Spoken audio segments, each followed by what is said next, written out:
There it is. There it is. Twerk. All right, I think you're finished. I think you're done. I think this is it. I'm pretty sure that's good. Hey guys, it's your girl, KI. Z, what? And this is Living Unapologetic. I had to put on the lead. Anyway. That's the name of the channel. Anyway, we still coming up with a good name for this particular video. But if y'all used to watch us way back in the day, check out this video right here. You will see that what we used to do was called Wine Talk Wednesdays, where we cover a multitude of different topics that you guys will give us and give you our unapologetic opinion. So now we back doing the same shit right here again. Yes, we are. I like Tina Turner, like you've been abused or something. No, I was just waiting for you. We are.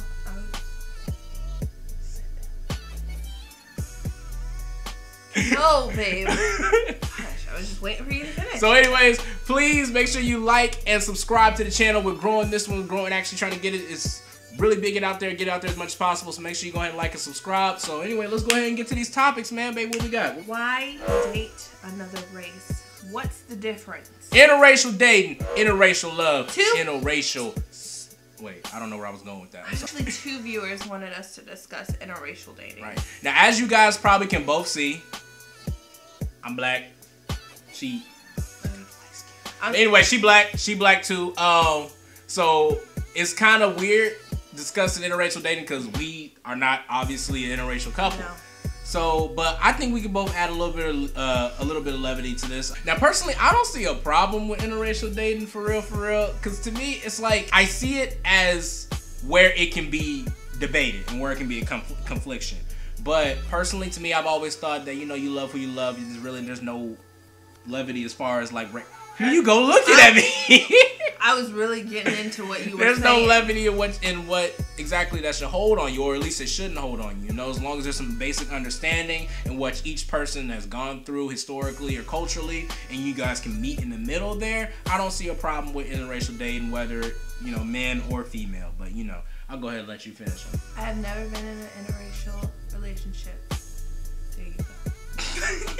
No, but I also... So personally, I can't speak about it, but some family members have, and I have seen it from the outside. But I'm saying, like, they're in my family now. Right. Right. So I see it. But I can't, like, I'm saying, like, I can't, like...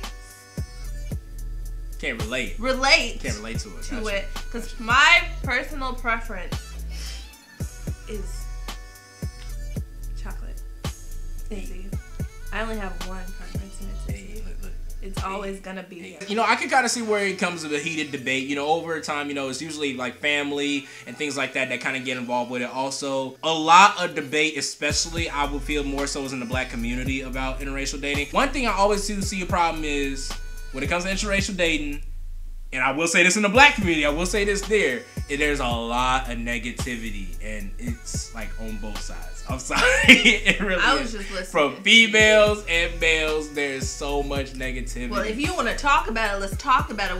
What specifically are you saying? Let's talk about it. Let's talk. To me, it's like I always see where, basically, if a black man is dating a white woman, typically it's looked down upon. But then also, I see black men typically that date white women will use negatives against black women as saying why they date white women, and that, to me, that's wrong. To me, if you're gonna date somebody that's outside your race, that's fine, but don't use negatives to show why you're doing it. And it's vice versa the other way around. You wanna add? I would like to say that I have seen this many a time.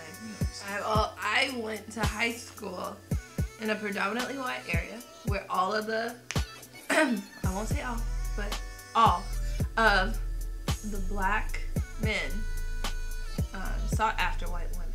All. And I've seen this like my entire growing up. Right. And like I've never. I was in that same school district though. Not necessarily. And I dated quite a few black women. Necessarily. Yeah, hey, Izzy was like Baskin Robbins, boy. It didn't really matter. The flavors was cool, you know what I'm saying?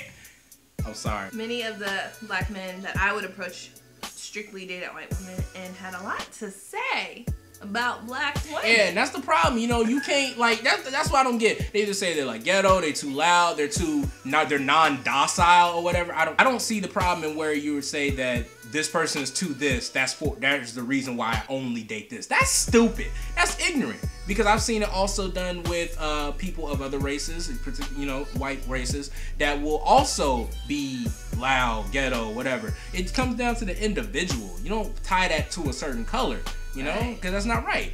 Because then you can tie any type of negative stereotypes towards black men too. It don't work. And this is one other thing I also hate. You know, one thing I'm about to get off my chest real quick. Don't try to say all the shit you do say and then tie it under the umbrella of, oh, it's just my preference. Don't, because look, yes, preferences are important and yes, you can have them, but don't try to mask up what the hell you were just talking about under preference, because that's not cool.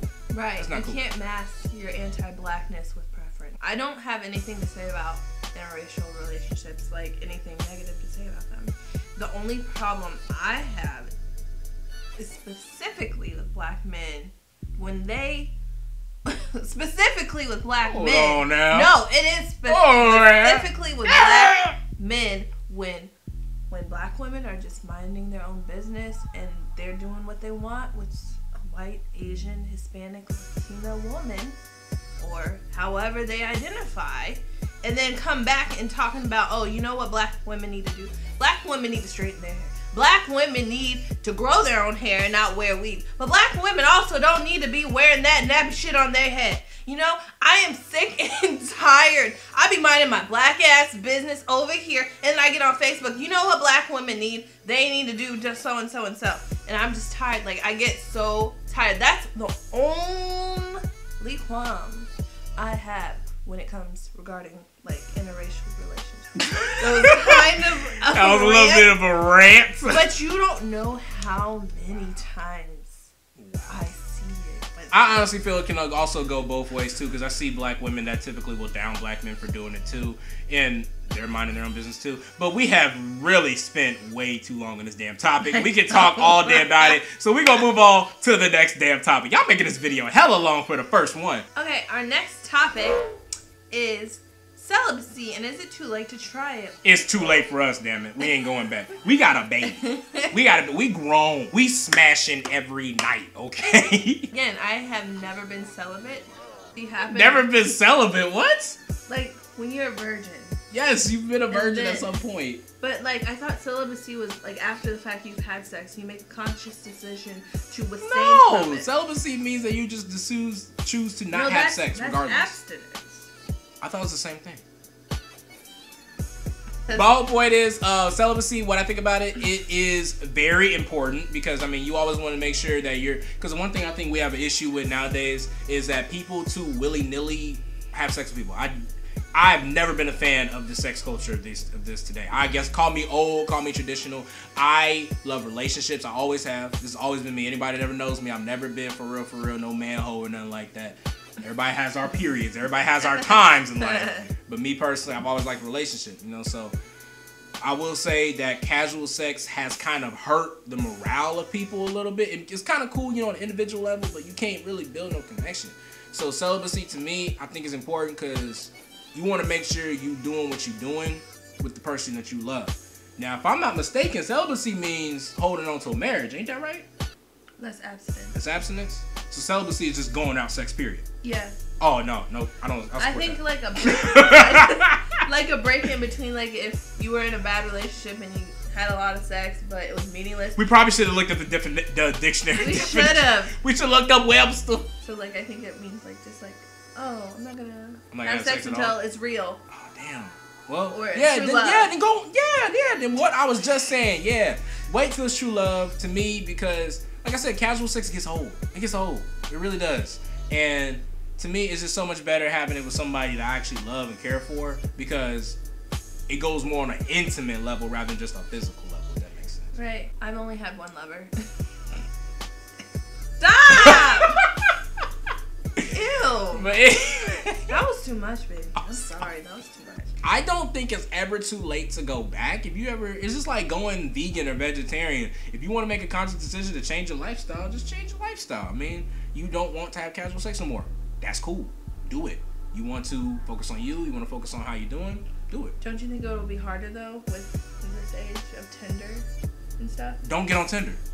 But I mean, like, if you're trying to make these connections and you get out there in the dating pool and you find someone you like and they're only after the sex. Well, you're gonna have to me, you gotta be out front with them off top. Like, look, big fella, I'm not interested in having sex. I'm not interested in doing that until I can really hold it down. The market has been flooded with a lot of genitalia. I'm just being honest right now. The market is too damn flooded. Everybody just throwing the bits and pieces everywhere. Sometimes you gotta start coming with these little, these rules. Like, look, I'm not about to have it up right now. I'm not feeling it. That's your conscious decision, and you should not be judged for doing that. So, right, penis is always available.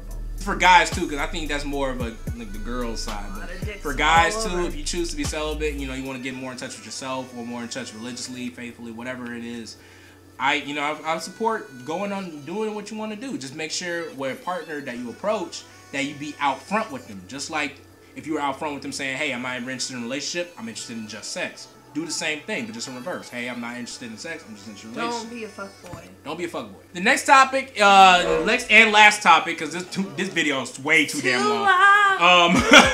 The next topic is gender roles, traditional gender roles versus modern millennials. I hate that word, by the way. I hate the word millennials. But anyway, modern millennials roles and sensitivities towards gender. This topic to me sounds more like less gender orientation and more gender roles traditionally. And I'd probably, being that we're a couple, I'd probably place it into gender roles and how they affect your relationship. Right? Right. Sound right? I think so. I feel like with, before getting into a really serious relationship like I have with this cutie over here, I really had a really standard, traditional view on how gender roles were performed. Two-family household where it was pretty traditional, but with that tradition came a lot of toxic stuff going on that I was like, I am not about. To keep a long story short, I went from traditional through college to egalitarian, which is like equal partnership, like there are no gender roles. There's no roles for him, there's no roles for me. From now, I find myself back like in between egal and in between traditional, but also like still keeping in mind like I know I'm a little more woke about it in a sense. So like she likes the traditional sense, but she ain't gonna let me get away with no shit. Right. Like I'm not about that life. To me, like I said, it's kind of like the same thing. I wasn't really raised in a traditional household. I was raised by a single parent for real. So, but even with that single parent, my two parents both separately still kept the whole traditional mind state. I was raised by my mom to be a man. And by man, I mean the man of the household, the one that's, doing this and doing that. Going into college, I also learned, when you're in college, you have this, everything's different here. Ethics. I chose to be more egalitarian because I feel like I'm a huge advocate for women's rights, and I want to make sure that my love is treated with the utmost respect by me. But then as I've come out of college, also with her, we've kind of just naturally, it's not even like we have made a decision. Right, it just naturally pulled us back into traditional. And I feel like, honestly, what millennials probably don't see with that, a lot of millennials don't typically get in long let's talk about it, long relationships anymore. They're more short relationships, so it's more of an egalitarian anyway because you only depend on yourself. When you've been in a relationship for like us, what is it, like 6 years, it just kind of naturally moves back into the flow of things that I don't think people are aware of that. Like, it actually will do that if you're not careful with it. So, but the thing is, I don't feel like it's been bad at all, No. I don't feel impressed. I hope not. I don't feel impressed. She depends on me. I like that she depends on me. I provide for her. Yeah. I provide for our baby. Yeah. And we're happy with it. Right. And if I do the dishes, You know, he and does the I dishes. love doing the dishes. First of all, I love cooking. Right. Actually, cooking is like a fight in our house because we both like Right. cooking, and then I like doing dishes because I find cleaning calming. Yes. Kind of weird, but yeah. Yeah. So I mean, we're still pretty traditional, but we're also egalitarian. Like, there's no set rules. Like, if I want to take out the trash, he's not gonna fight about it. You do not take out the trash. I won't take out the trash. I'll tell you that for damn sure. I'm not taking out the trash. But, like, even if I wanted to, he's not going to be like, oh, masculinity. Oh, you can't do that. Right. You know, like. It becomes a place where it's just kind of leveled, I guess you could say. And I don't know if that's just Kirsti's preference. If she wants to just be a mom. She still wants to work too. She wants to be earning and be independent as well, of course. And she has independent ideals as fuck. Like, Kirsti is like very, very opinionated. Yeah. But then me, I want to provide for my family. I want to provide for my family. I want them to depend on me. I want them to like rely on me. Because I do better under pressure. To me, whatever works for you. I don't see like millennials specifically like looking at traditional views as much, but like I feel like millennials will just find their way regardless. You find your way. That's just the way I can best give the best just advice. like we did. You just find your way. You know, do what you want to do what you gotta do. Right, and that's not a knock on them. Because like, damn well, as far as millennials go, bruh, we are the most scrutiny of any generation. I swear for God, bruh, we can't get no houses, bruh. We can't get no education. We can't get shit. So I understand. Right. That concludes this very long ass first episode. But make sure you guys leave a like and subscribe. Follow us on the gram at Izzy Lee Media. And wait, what's mine? Her, look up Kirsti. Her handle is gonna be at the bottom right here. It's Kirsti Rooks. And don't look at my baby's titties. It's Kirsti Rooks. I'm pregnant. What does that mean? They've always been big, but I just feel like they're out now because I'm just like feeling all feminine and goddess-like. What? It's K.I. and ZY, and this is Living